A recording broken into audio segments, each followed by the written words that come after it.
Hey, everybody. Welcome to the Huddle. We come at you every single Tuesday to discuss maintaining forward progress in your flooring career. We really designed the podcast around that particular thing, maintaining forward progress in your flooring career. So we go over topics and best practices and, opportunities to improve your business every week. With me, as always, is Mr. Daniel and Jose Gonzalez with Preferred Flooring out of Michigan. I'm Paul Stuart with Go Carerra and Stewart and Associates. This week is part three of a four-part series based on relationships, or centered on relationships. We talked about general contractors last week, where is the bulk of our business and most of what I've done over my career. This week we're talking about homeowners, and that is your guys's I think silo better than myself. We do maybe 5 homes a year. Generally it's a general contractor's house or one of our architects' house or something like that. We don't really have a showroom or anything like that from a residential standpoint. That being said, I've done some quite a bit over my career, but dealing with homeowners typically brings some particular pitfalls and particular advantages as well, and some opportunities. So I thought we'd start off with me just telling a brief history, because we don't do that much. So mine's going to be real brief, and then I'll turn it over to you guys, and we can have a good discussion based on how to build relationships with these homeowners, so you can get some repeat business and have a great reputation. So most of my career has been in commercial flooring, and that's how it started. When I started subcontracting around 98, I obviously did some residential work. I had both gamuts of residential work back then, and it wasn't really dealing directly with homeowners much. I was working with a really high-end interior designer, and so I do a lot of wool carpet and things like that. And I really got my butt handed to me a few times on that. I hadn't been properly trained on how to install wool, and we'll just leave it at that. And then I had a guy that owned, I guess you call him a slumlord is the best slang word to use. He owns a very large portion of an area that used to be military housing, and really kind of lower end homes. And back in the old LD Brinkman days, I would buy carpet from LD Brinkman and sell the whole package to him for $9 a yard installed. So I did everything from installing $12 a yard for just installation on the wool to $9 a yard furnish, carpet, pad, and installation. We did a brief time in 2002. We had the first, to my knowledge, the first real mobile showroom. And at the time, we had taken a 8-foot box truck and turned it into a showroom, and started doing residential. We did that for about a year, figured out real quick that it just was not real. It didn't fit our wheelhouse of business, and so we got out of it. But a few things I learned in that time. Homeowners value their vacation almost as much as their money. And if you mess up their vacation to replace their carpet, and you do not get their carpet done in time, or something goes wrong, you are in trouble. Or at least that was my experience. I hate to say this, and I'd love to see if you guys have a counter, or if I'm just off on this with my limited amount of experience, but I found them often working to try to get something for free, or we scratched something that they wanted replaced. And every time we got those items brought up, it was just not a fun discussion. So we were in it for a year. We did a bunch of work in that year, but I found it was just complicated to operate from a commercial mindset and do residential. So that's kind of my limited experience. What is your guys's? I know you guys have done residential, still do residential. Probably much better suited to talk about this topic and how you guys have succeeded in building those relationships with those homeowners. So kick it off. Whoever wants to jump. I'll go ahead and get started. And I just want to clarify. Yes, we do commercial and residential, but we are still primarily a commercial outfit. The residential that we have obtained is through our connections through the general trades, or through the support that we've given to our school district, and it's kind of returning the favor. It's kind of on full circle over the panel, from helping out little leagues and school teams and all that. So residential won't be our first choice. It wouldn't be, because there is a lot to it that we still need to work on. All right, like you said, the small little things. Because me as a consumer, I know that I'm very picky, right? And I expect the homeowners to be as well.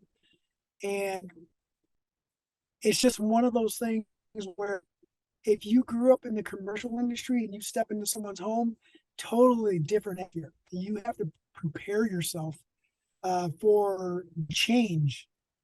Can I? Oh, looks like we dropped him. You're on mute there, Daniel. It looks like we dropped Jose. I tell him to shut his video. Here he goes. See Would you back on? Could you clarify maybe Daniel real quick? Did you guys start in commercial, or did you start in residential, or did you just kind of out of the gate do both? They said turn your video off to save bandwidth.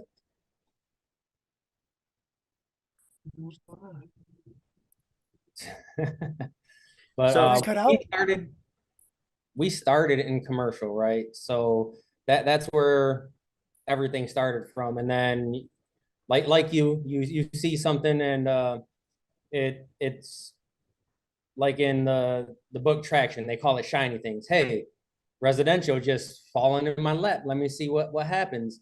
And you start going over there and then dealing with the homeowners and stuff. And personally, I don't like residential. Like when something like that comes across, I'm just like, hey, you guys can handle this. I can handle something else, because I don't have that, like, kind of like we were talking about with Crystal, like she has that the patience and stuff to deal with people.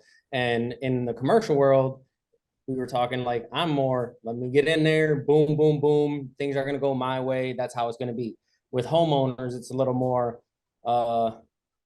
where can I be today? Well, how can we work with you? Because that's their home, man. That's something that's their livelihood, right? It's not something that they're just going to go in and work 8 hours and then skate. It's where they're going to come home to try and be themselves after work. And that's a little bit more tricky to work around than it is to when you're in a commercial world and you're just, balls to the wall trying to get everything done that you can. It's more give and take than the commercial world.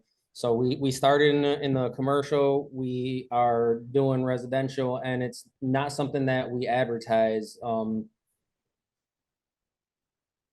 you guys are a lot like us then, just maybe still doing more. It sounded like you guys did a fair amount, and maybe but it appears you're about like us, like you really started in commercial, did commercial, and then the residential that comes your way you do, but you don't get out, advertise, have right. And we tell people straight up, when they come to us, it's if we're really, residentially, if we're being put against other people into like a bid situation, like they're getting numerous quotes, we'll pretty much lose every time. The guys that, and it sucks for these guys because we know them and we talk to them on a regular basis, but the rates that some of these stores are going in at is like the only way for them to make money for the most part is to cut corners wherever they can and bang out as much yardage in a day as they can. And we try and sell our jobs so it's not like that. So, you know, when someone goes in there, it's we're using seam sealer, we're using the right kind of tape, we're power stretching, we're not just kicking stuff in. And that's it's hard to explain to people sometimes the difference because all they look at is the bottom dollar and they don't look at what they're getting with that money. It's low is best because I'm trying to spend the least amount of money, and it isn't until, you know, they get burned. And a lot of the stuff that we actually get residentially is from people that have been burned by some of the bigger guys in town, and they're like, we don't want to deal with them anymore. Can you help me? Yeah, can you guys hear me at all? Oh, yeah, we can hear you now. Okay, I just wanted to make sure. Yeah, Daniel's right, but about all that. And I do a lot of the residential bids or estimates, I would say, because they're not really bids. And he's absolutely right. We don't aggressively go after them, but the ones we do get, we're sought after because of the issues, and we're problem solvers. And I don't know how much of that conversation you guys got before my screen just flashed, went blank. It's funny, Daniel's in the Bahamas and is just looking awesome, sounding great. You're right here in the US and we're having tech difficulties there. Yeah, I'm sitting out in front of a Home Depot because it was the closest parking lot to pull over. It's probably what it is. They're stealing my signal. So how many residential projects will you guys do in a year? We've had quite a few this year, a lot. It's actually that segment of our stuff is growing, and we went from like 2% a few years ago to we're probably pushing around, you know, 8 to 10% right now. I'm guessing. I haven't ran the numbers, but That's fairly accurate. I feel like that's fairly accurate, right in the 10% mark. We have some promotions going on here, huh? Yeah. Charlotte, welcome to the call. Thank you. So, you guys do a fair amount of residential. Go ahead and let's get into the relationship piece of that. What's the trick? What's your guys' approach to dealing with homeowners and making them raging fans of your company or your installation business or whatever you guys may be a part of? Jose, Daniel, anyone? Well, Okay, all we pretty much do is residential. So we're Craftsman Hardwood Flooring in San Angelo, Texas. And that's our main clientele is homeowners. We pretty much, you know, are a craftsman store. We're about our services, our customer service, our craftsmanship, and people kind of just know us and they'll gravitate towards us versus, you know, going to we basically specialize in hardwood, some laminate, but mostly just hardwood. We do custom design floors, you know, herringbone patterns and stuff like that.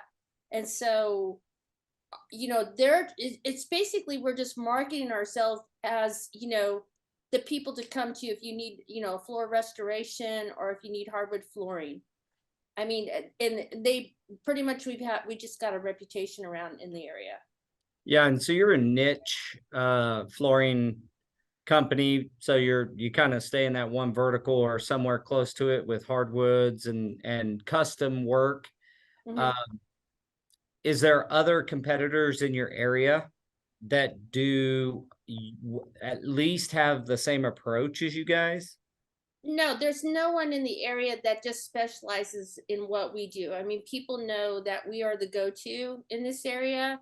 There is other hardwood installers. I mean, as far as we know, there's maybe one other one, and he only does solid hardwood on restorations in the old homes.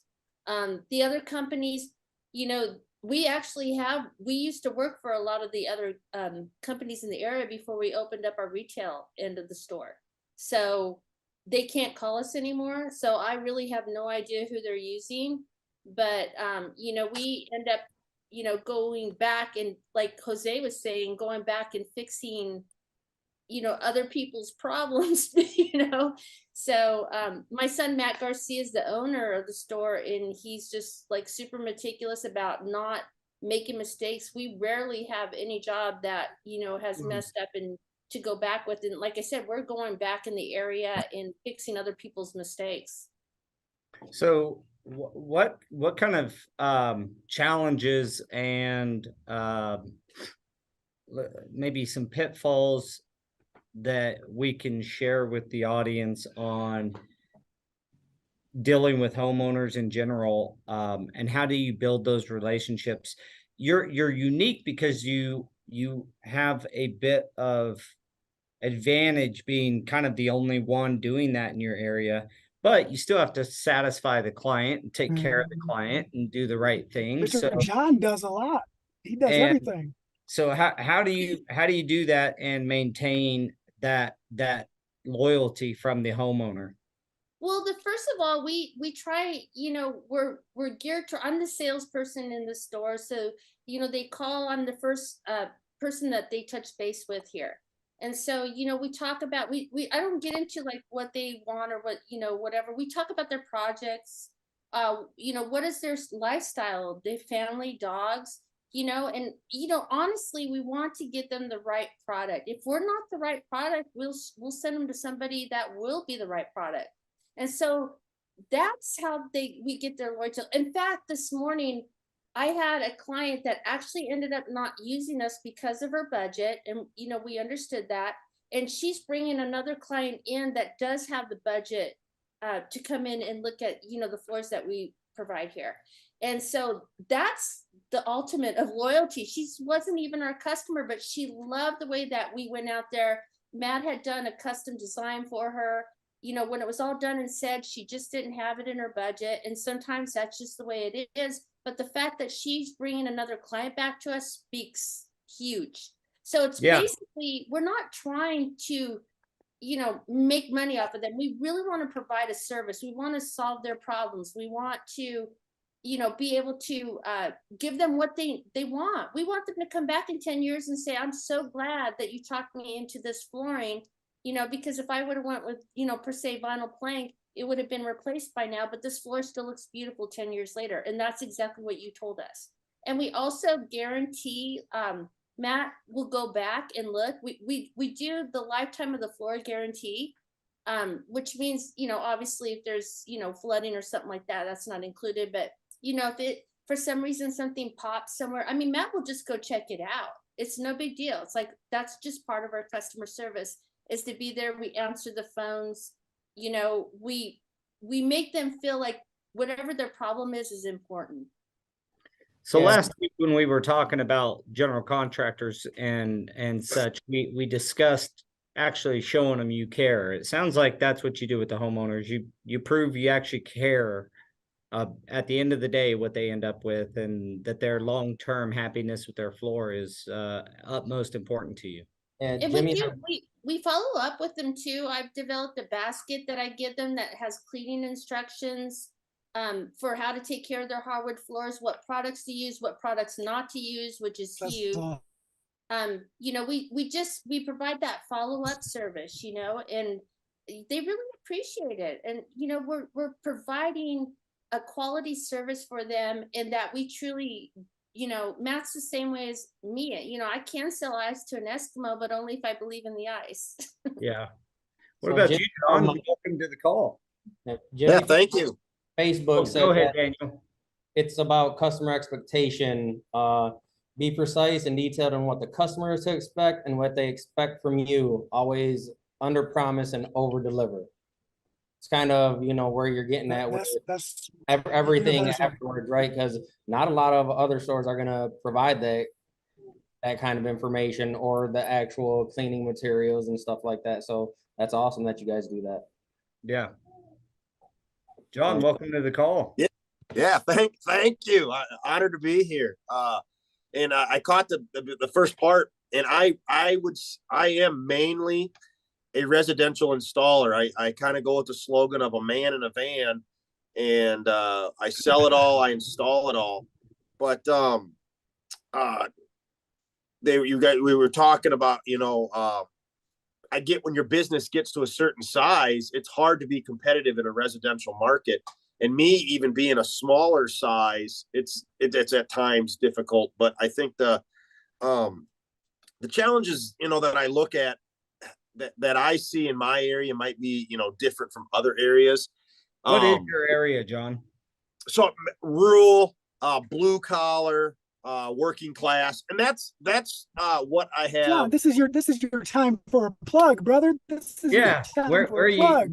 What's Plug it the name in. of your place and where Yeah. you're at?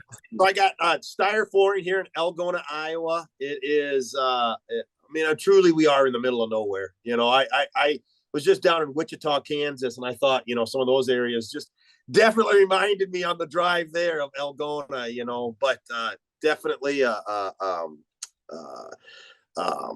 Midwest town. I mean, real, just kind of a homebody type people. And that's my customer base, and I'm aware of it. And I know that's the clientele that I want to serve.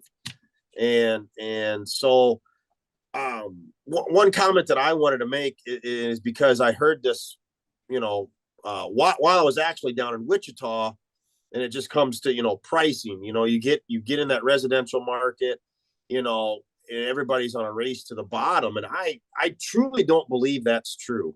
And I think you can see that with just how people live their lives now. You can pull into somebody's driveway and I'm, before I even go into that house, I'm looking around like, okay, they've got a well-kept yard. Their vehicles are clean. Their garage is organized. These people like nice stuff. So to me, that's almost kind of easy to sell at that point, because you can sell value. These people understand it. Where vice versa, I get maybe if you're not in a neighborhood like that might be a challenge moving forward. I think some of it may be your average homeowner is not, when we're taking residential and commercial and like comparing them a bit, your average homeowner it's harder to sell value when they don't understand the difference between one carpet and the next, or one LVT and the next. And they look at you, maybe not in your area, but in a lot of areas, they look at the salesman as just that, a salesman. Whereas when you're talking to an architect or general contractor about, what floor is appropriate for their project, you're talking they understand some of the terminology, whether you're talking about different types of vinyl for a hospital or different types of carpet and why to use that type of carpet in this area versus another. You got a little bit of understanding there. I think you just have to educate the homeowner more. Is that what you're saying? Yes. Yeah. People will, and that's the uniqueness, I think, of what I have is, as I'm the guy coming back to put it in. So they're already reaching out to, hey, we need to know, we want carpet, but should we put carpet in our hallway? Because we're unsure of, we got a very busy household. And I think only in the bathrooms. Only in the bathroom. Yeah. You got boys, we want shag up the walls. I'm very comfortable in the residential market. I am. And I think it's a lot. Daniel made the comment that it is, when you work, I'll kind of get a little sidetracked, but I'll come right back. 2 commercial jobs I sold this year are 10% of my total gross sales, only 2. So that just goes to show you that it don't take a whole lot of work on that side to keep a guy like me busy. So I get that. So when you're doing like residential and I've got, let's say 4 jobs that week, I got 4 personalities I got to juggle, and I got to get in the right mindset that, okay, That's a this great is, way to put it. yes. So it does take a unique individual to do that. And even as an installer, where you might not be on the part of the sales part of it, you're just showing up to do the install, you got to have that mindset that today you might be in Mrs. Jones' home and she's very quiet and keeps to herself. And then tomorrow you're in Tom's home and he's a lonely guy that just wants to chit chat your ear off.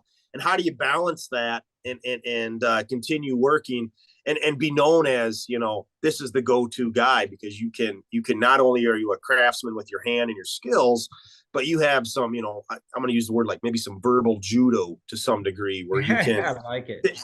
you can take on those situations.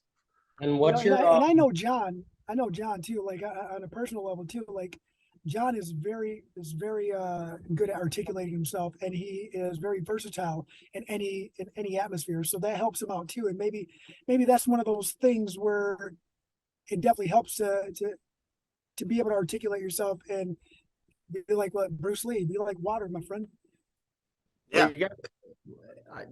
A quick observation, John, here is you got to be aware. It sounds like to me you're super aware of who you're dealing with, being aware of their home when you pull up, or the type of person, and being able to, like you said, kind of verbal judo, or probably even personality judo in a way, being able to deal with all the different personalities and make people feel important. I do know from a human perspective, like we all want to feel important. We all want to feel like somebody's noticing us and feel like we're valued. So when you're able to do that, obviously that resides well with them. I got a follow-up question. I know Daniel wants to say something, but just real quick. What are some of the key pitfalls, so we can add some value to people watching? What are some key pitfalls that somebody, maybe whether they're new to the flooring industry altogether, or maybe someone like myself who does commercial mostly, what are some of the pitfalls with homeowners, and kind of how do you maneuver around those or turn them into a superpower? What do you do there, and what are those pitfalls? For me, it's kind of like what Charlotte said. I live in a very rural area. I'm going to see my clients at a football game. I'm going to see my clients at the grocery store, and it's providing that service that might not even be a flooring service.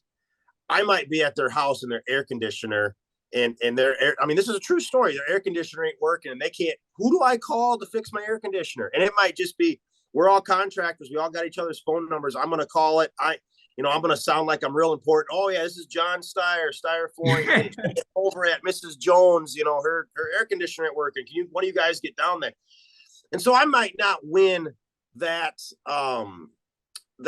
job because it might be one that's just a budgeted job, and I personally, I'm not the guy for those jobs. Like, I'm not the race to the bottom, sharpen the pencil kind of guy. It is what it is.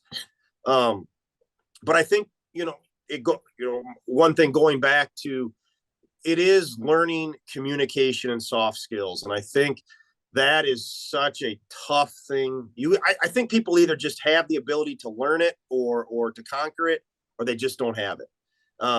It is a tough skill. And I think as a residential installer, it's almost like that is the one thing that's going to set you above anybody, because they're going to remember how nice you were or how pleasant you were, because they don't understand the whole technical point of installation, but they understand human nature and how you treated them. Good insight. I think that just a side note is I don't want people to be discouraged here. I would tell you that, John, the way you deal with people is the exact opposite of how I dealt with people, which is probably a good testament to why I didn't do so well in the residential world. I didn't. I was really pretty young at the time, but I was there to provide a service. Figured if I did good install, I didn't have to be the most personable person. I didn't know anything about human nature or humans as a, like human needs or understanding people's problems. I just was there. I was a good installer. I'm here to install your floor. If you want to chit chat, I might give you 5 or 10 minutes at the end of the job, but that's about all I got for you. You've really, it sounds like you and Charlotte and Charlotte's son. I'm sorry, Charlotte, I forgot his name off the top of my head here, but Matt Garcia. Matt, yeah. So you guys tend to have that that skill almost already built in. I had to learn it. It took me a long time to learn. But guys, I'm telling you now, you can learn the skill. It really is based on human emotion and human tendencies and the human needs. You can investigate and research those 3 topics and really dive in, and you can get a lot better at it. If you are like the old Paul that was kind of a jerk and didn't, I wanted to do good work, but I wasn't the most personable person. So yeah, anyway, just wanted to point out that you can get better, but you sound like you got it in spades. Yeah, and I was gonna ask, because you said that you don't really do the race to the bottom thing, but I didn't know how your competition was. Do you have a lot of people that are around like that? Because we get some people that come to us and it's like, this is the material I want, and we're sometimes we're like, you should not use this material. But they're the salesman that they talked to before, like, sold them on it so well that they do not want to change their mind. And how do you go about something like that? I truthfully don't ever believe in changing somebody's mind. That's led to me in the past with that buyer's remorse. And I hate that, where they just, they've come in, they've wanted something. I can't get it. I don't want to get it. Or for whatever reason, I've got them to switch. I think that's the one unique thing about small communities. We are not saturated in my area with flooring installers, flooring stores. I mean, it's slim. There's more. If I wanted to get a divorce today, I could find more lawyers to help me than if I needed my carpet bedroom installed. I mean, truthfully. And that is the one benefit we have around here is, yes, I know I'm higher priced than a lot of places. I mean, truthfully, I just don't have a way of knowing how much shopping around goes in. I do know that when I get asked to bid projects, like we need a bid, we're accepting bids, I am upfront with them right away that, for me to bid this, I just want you to know that I'm not gonna I'm gonna miss something if I'm the lowest guy on this bid. Like, there's something I'm leaving out. So if they know that going into it, it kind of just saves me that time there too, of not having to deal with that. But I'm very well aware that like in your case, Daniel, with what you guys do, I mean, everybody's trying to get in there, and it can be a matter of just a couple bucks on a huge project that sets you apart from the next one. And it might not be, you guys might all be good, all good installers, all great salesmen. I just don't deal with that a whole lot in my area. So that's my one plug for living in rural America right there. That's actually pretty good, man. And so you have an opportunity to, I don't want to say control the market, but you're essentially setting a standard in your area, and that's awesome. Well, still, I mean, just guessing, there's still other options, right? Correct. So back to the pitfall, because I really want to make sure that we focus on the relationship that you get with it. Do you get a lot of return customers? Yes. So that's what's gonna keep me in business.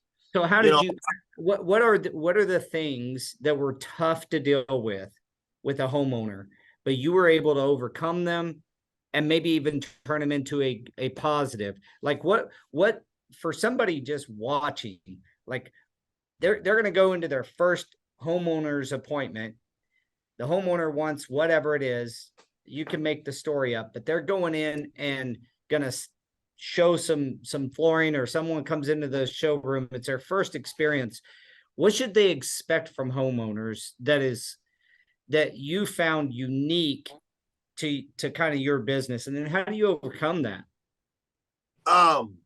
As great as Google and the internet is, they're still, this is for me, they're still coming in wanting to know what to do. And I can send it to me, it's tough to get the point. They'll go online, they'll read, I want vinyl plank flooring. I need vinyl plank flooring. And you think, oh yeah, I got a great sale here. Here we go. And you go to the house and it turns out that they've got 4 layers of something over here, carpet in here. That is a big floor prep is a big obstacle in my opinion, for me, for residential remodel. And I'm still working on it, because my floor prep can be way more than anything else on that estimate. And so when my customer's in the shop, they come in here, and I'm pretty good with my numbers. Like, I know what my square foot price of carpet's going to cost. I roughly know what my square foot of labor is going to be, but I never know what floor prep's going to be. And so I quote them X amount of dollars square foot, and I go look at their project, and they've got ceramic tile laid on top of sheet vinyl with 2 layers of 1/4-inch subfloor, and the doors are barely opening right now. And it's hard to, at that point, articulate the amount of cost it's going to take for them to put this new floor in, and, address the door, the height issues, address issues with appliances, address base moldings. And so I would say, as a new installer, you want to make yourself very aware of everything else that goes into play when purchasing, a floor like that. It's not, because you can't go in. I mean, it's going to be really hard for you to say, yeah, we're going to come in and just demo out your house when you're living in here, but you got to come in with a bunch of jackhammers and shop vacs. And I mean, that's something that really needs to be addressed right up hand. So kind of based on what he's saying right now and what I've seen on some of the retailer groups, it's completely different, because he's make sure you have all this stuff in line. You go on those retailer groups where it's just store owners and they sub out most or all of their work, and they always say, sell the job, worry about the details later. Sell, worry about all that stuff later. And then it gets to a point to where it's well, who's going to end up worrying about it? Probably the installer that walks in the door. And then we look like the a-holes, because it's ooh, there's a bunch of stuff here that we're going to have to address. Yeah. I've always thought that the retail salespeople have got to have, because they get complained about a lot. I don't have enough history myself to say good, speak good or negative comments about it. All I can tell you is that on the Facebook groups or different, installer conventions, it's the salesman at a retail store is the most hated person. It is. There's a lot of information, I think, that they don't add in there. And well, they need to be up front. Here's what I've heard from both Charlotte and John. Educational selling. Educate your client on what to expect. Educate, and that bodes right with what the one of the audience members brought up there, Daniel, right? The setting the expectation. Yep. Yeah. So educating your client on what to expect on a floor prep situation, or what to expect long-term from a flooring that they want. And then managing that expectation so that when they get that thing, that end result, that they get what they expected. That's what I hear the most. I think that's the problem with regular salesmen. You're going to go install it, John. So you're going to sell it the way that you're going to install it. A salesman's trying to get a sell is almost fearful of the flooring the real issue, like you said, that could be even more expensive than the flooring itself is the demo and the floor prep. Yes. And that's a gross I think that's, how do I put this? That's a terrible way to get a sale, because then the person following you, like Daniel alluded to there, when you're going in afterwards, or going in to install the flooring, the installer that's there is at a disadvantage from day one. He's got to tell them, oh, you got, 75 bags of self-leveling that's needed in this facility or in your home. Well, how much is that going to cost? Oh, installed, it's probably around $80 a bag. Yeah. Yeah.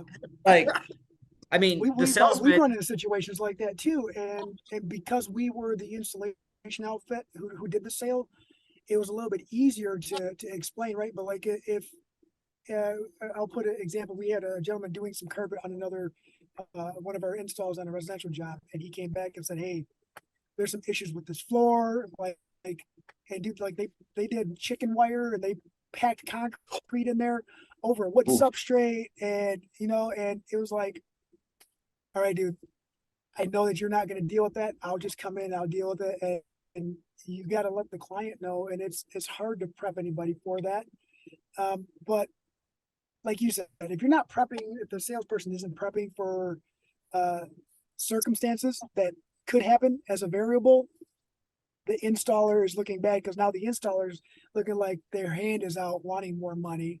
And they're just a middleman or they're putting the salesperson to the point to be middleman, where they have to mediate. And who's going to lose? Like, I've been on the losing side of that as the installer for another company on a residential job, or even directly to a homeowner. Those are hard to maintain relationships with, because you do look like the bad guy. And the way John said it feels like a bait and switch, doesn't it? If I'm a It homeowner, does. I'm told that it's going to cost me, $4,000 for this new LVT in my home, and then the installer says I need to spend another $3,000 to actually do it. Well, it feels like a bait and switch to a homeowner, I would guess. Right. And that's where we talked about last week too, when we were talking about like moisture mitigation and stuff. It's like, I don't want to do this. Like, in a perfect world, I'd just go in there, lay the floor, and be done. That's what I want to do. But if we don't, you're not going to be happy. Yeah, I think it sounds like to me, one of the most important parts to all this, and you guys can correct me if I'm wrong here, but it's just educating the homeowner on not the processes and the products themselves. There you go. And making sure that they're well informed about what they're buying and what they should expect at the end. I mean, that sounds like most problems. Their whole, residential, like you get into it. And the one thing that it doesn't matter. Whatever job you're working on that day, that's the most important job you're going to do. That's just how I've always looked at it. And managing that expectation. And, and Jose is going to comment on this, I know. And I'm not one, I don't like throwing people under the bus. Because so like with sales, I get it, but you only know what you know. And so if we talk about installers not being trained well. Well, what does that say about our sales staff too? If they're not trained, if we're aware of moisture issues, height issues, there's this whole list of stuff that's in our description of our flooring. Our sales staff needs to be aware of it. And I don't think it needs to be overly complicated discussing this with the homeowner. Of these issues that can arise. I don't think you need to start throwing money around right away. I think it's just more of an issue of, well, I'm going to pull your vent out over here. It looks as though you've got 3 layers of floor. I'm going to put together some options for you. Best procedure to move forward. I'll let you decide and go from there, because once that installer shows up, the last thing he wants to do is make a phone call and have to stop what he's doing because this wasn't addressed. Well, you think about it, when they send the installers out there, as soon as he stops, he's not making any more money. 100%. Well, and 100%. the homeowner, like I said at the very beginning, they really value their time off. I mean, one of the biggest butt chewings I've ever got in my entire life was from a lady who took off vacation to redo the carpet in her house, and the carpet came in a day late. And I owed her for her time off, and I owed her for her to reimburse her for her vacation time. I mean, it wow. was so like, if that's true, and that might just be my experience, but they could be losing those days right there. The homeowner themselves are, I mean, really, both the installer and the homeowner then are the victims of the scenario. I I mean, think that's why we started saying, all right, we'll call you when the carpet gets here to schedule. Yeah. thanks. We Only about we're 18 tentatively years scheduled late, to. Daniel. Do you guys, now I got a question for you guys, because, me being where I'm at, we get keys dropped off all the time. We get garage door codes. We get told to help ourselves to the fridge. I mean, is that a common thing in your area, neck of the woods, or is it like what you said there? I've always wondered about that, Paul. Is that we expect, part of our installation procedure is the homeowner will be at the house while our crew's working. Yeah, man, I think there's some that will, in my area, and I honestly, I can't speak. I could tell you that all my clients like give us keys and stuff, but it's a little bit different because they're a general contractor. We do all their, work for or whatever. I think, what about you guys, Daniel? And I think most of the time the ones that I've worked on, they actually like to be there the entire time. There's sometimes when I'm there and it isn't until, they get that face to face, they talk to you for a little bit and then they're like, yeah. all right, you guys good? All right. Yep. Yep. So most of the residential sales go through me. And when through the whole process, I reassure them that, they've had a lot of people have had bad experiences, and that's what led them to us in the first place. And I reassure them over and over again that this is our profession. This is what we do for a living. There's nothing that I am going to do that is going to not have their best interest on the top of my list. And sometimes Daniel's right. Sometimes you start out with the homeowner there, and then once they get a little acclimated to you, they're like, "Oh, you got this. All right, I'm leaving." And we'd rather have it empty because we just like to work, right? But it's not always the case. Sometimes you get those clients that like to learn a little bit and ask you a lot of questions. That's okay too. And then John, just to go back about your food and all that stuff, like going in the fridge, we've been put in situations like that, and some people, crew wise, some people like to take advantage of that. Yes. Some people will prefer not to do that. So we've been the victim of both sides of that, where we felt. I'm always leery with that stuff, man. I don't want to. We've done it. I don't want to. You ate all my candy. Like, Yeah. Like two people had some candy. You told us help yourself and set it out. Call the So some of my guys leftovers. grab some candy, or the biggest thing is like using the restroom at the residence. Like that's going to be a make it or break it on the next phone call for sure. But that's Sorry, a big. I had a client come in, so I had to dart out for a second.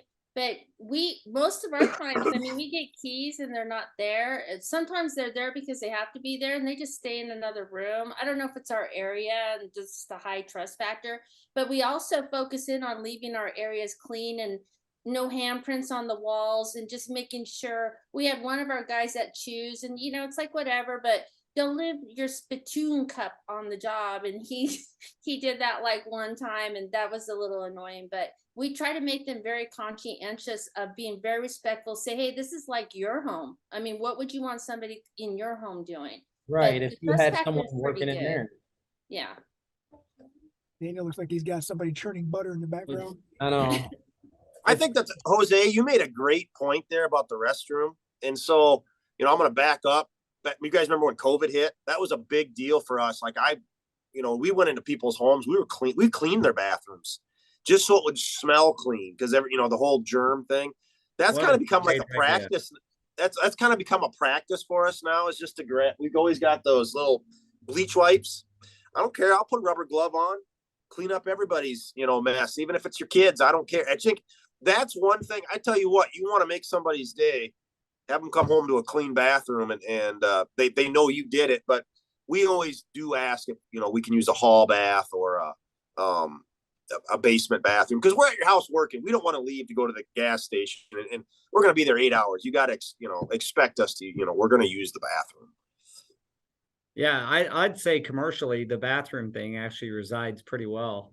A lot of times we're using porta johns and such, but once, say on a hotel job, they get the toilets in the upper floors, and people start using the bathrooms, and they start looking like contractors are using the bathroom. Yeah. we can do. Anybody that watches this on YouTube or is watching now, we can do better, guys. Let's clean up. At least clean Get up some after Lysol ourselves. wipes. All right. Well, what we've talked about a lot of I would almost call them sales methods, but they're really relationship building tools. Do you guys do any gift cards at the end, or do you listen to your client?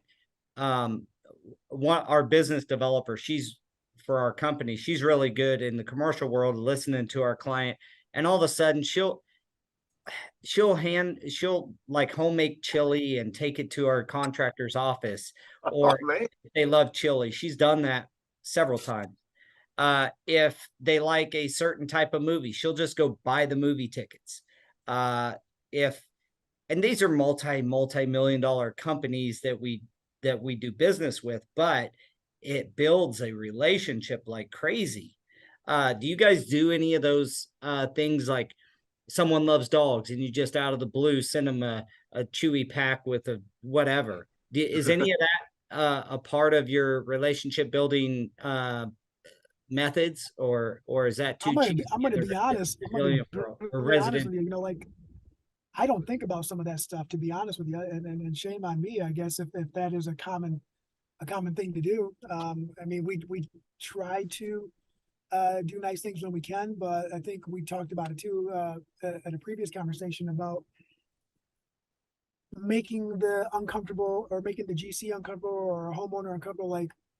I don't want to feel like I'm bribing someone to maintain a relationship. Well, you can bribe a homeowner all you want. There's nothing illegal. Love it. Bribing them with gifts. It's a little bit different, if you take and Lori is our business developer's name. She's really cognizant of taking the whole office, for example, the chili, not just some individual guy that she's trying to build a relationship with. That's awesome.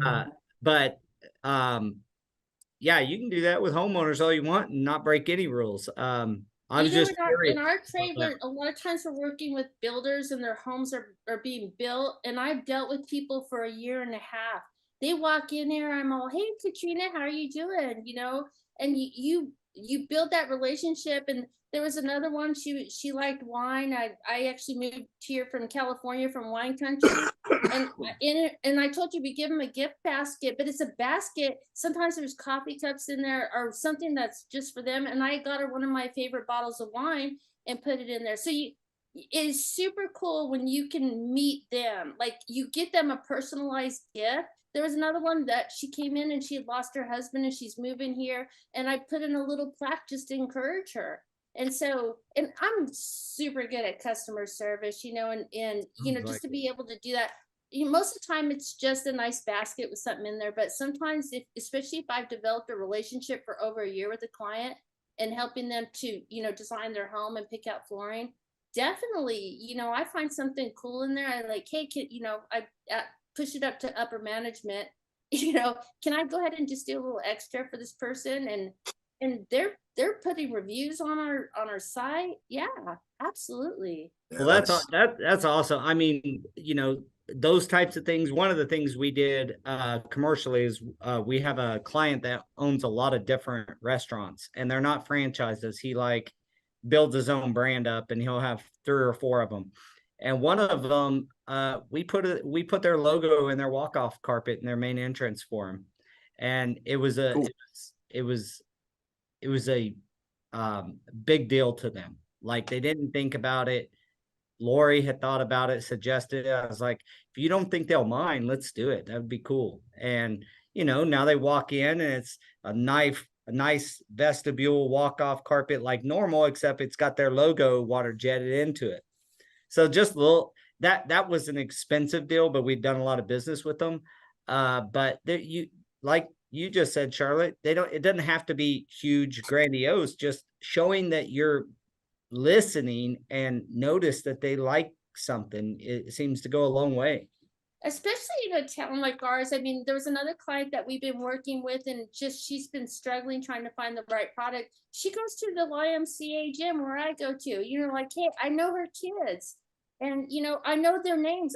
Actually, we have a system when somebody comes in here and they bring in their kids, I write in what their kids' names are.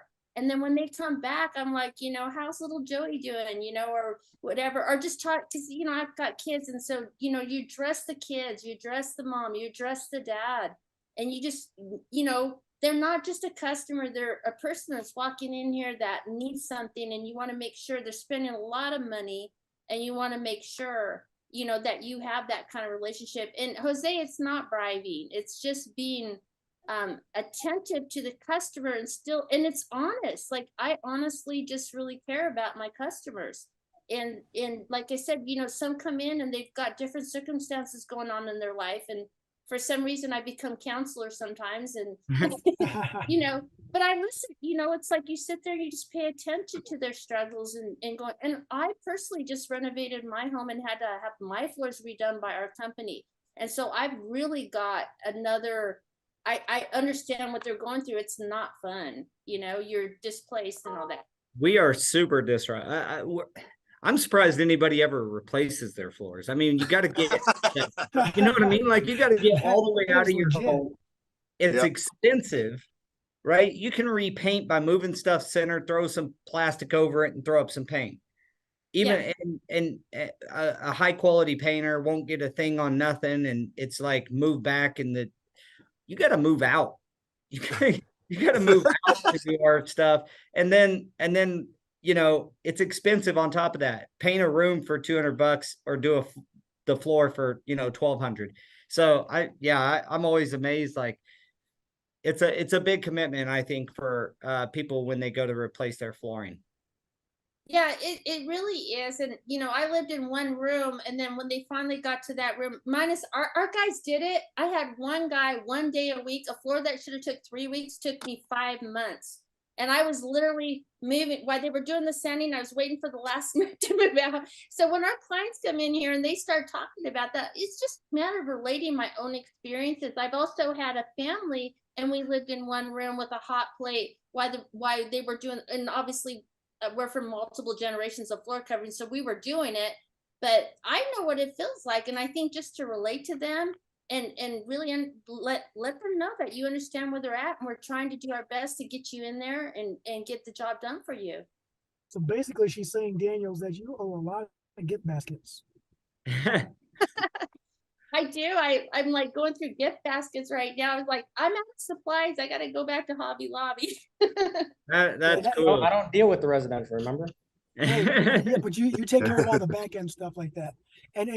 And Charlotte, just so you know, I didn't call it bribing. I said I just didn't want to feel like I was bribing. I know. I'm just teasing you, Jose. I know who you are. Well, I want to tell everybody thank you for joining Charlotte and John.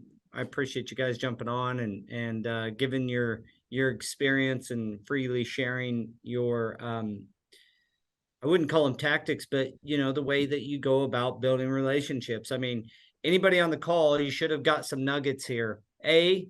Educational selling works. So educate, and you guys can chime in here, but it seems to me that it's very familiar to me in the commercial world. We have to be pretty educational based on our sales tactics.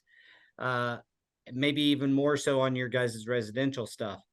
And then giving a care about the person, maybe listening, tossing a gift basket, or like I said, you know, if somebody's a huge dog lover, Lori will find something that matches.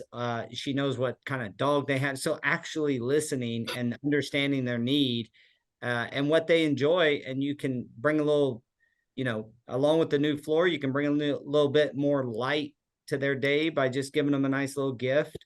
Thank you. So that's all good stuff. Those are two big things I think that came out of this call. And I hope people really take it to heart, because you guys, everybody on this call is successful at doing what they're doing. And so it's encouraging to hear some of those, you know, approaches work for both sides of the industry. Yes. But there are some specific ways to go, you know, with your homeowners. So Yeah, any closing thoughts there by anybody? Going back to the education, that's one thing that we try to just do is if you educate them and then you let them, you know, pick out what they want once they've been educated. You know, if they sell vinyl plank as being invincible, and it's not. And it's not that we don't want to sell it or do whatever. It's just like, just understand the limitations of the product. So education's huge. Yeah, waterproof flooring is not waterproof, people. No. And it's also not scratch resistant. I mean, if you do it hard enough and, you know, you can scratch that floor. I was in the doctor's office and I took a picture of a scratched vinyl plank floor and sent it to my son. I was like, it can scratch. Yes, it will scratch. In fact, if you got the right dog. So, all right, Jose, Daniel, closing thoughts. Before we get out of here, the time is almost up for the scholarship. So everyone, get on the scholarship. If you signed up to be a part of the webinar, you'll probably get another email before it ends, I'm assuming. I think I got one today. Yeah, so what Daniel's talking about is our Forward Progress Scholarship with the FCICA. It's a salesman. You could really benefit from it, honestly. Salesmen at flooring retailers, installers. Several of our guys are CIMs, and it's the Certified Installation Manager through the FCICA. It's a great program. It's valued at around $1,300, I believe. So sign up. It's a scholarship, and we're looking forward to giving that out. We have 2 days left for to apply for that scholarship. So if you're interested in kind of learning the best practices in management and things, it's skewed a little bit heavy. Well, he's a CIM, so he can attest that, you know, there's some great knowledge that you can gain in there. Yeah. There's a lot of information that they have in there. And I think that the information that is available through the SIM program is worth its weight in gold. If you're a salesperson, it opens up your eyes from the installation aspect. If you're an installer, it opens up your eyes to the sales aspect. It helps bring common ground to the full process versus one side or the other.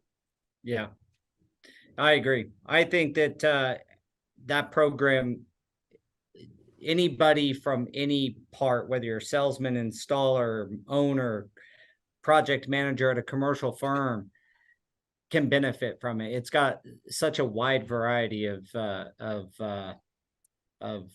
knowledge and information and education. So I know all this, even though I'm not CIM, because I have several on my staff. Get there, Paul. I also have the book. So I've gotten to read through their books and their binders. So again, guys, we've come to the end of the podcast.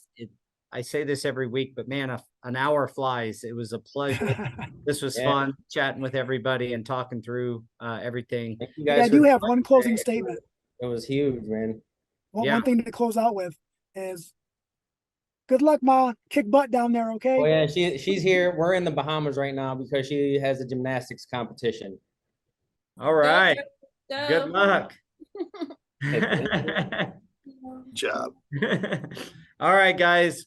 We will catch you guys next week. And we appreciate Charlotte and John joining. And 100%. hopefully Thank the you, audience Andrew. got some value.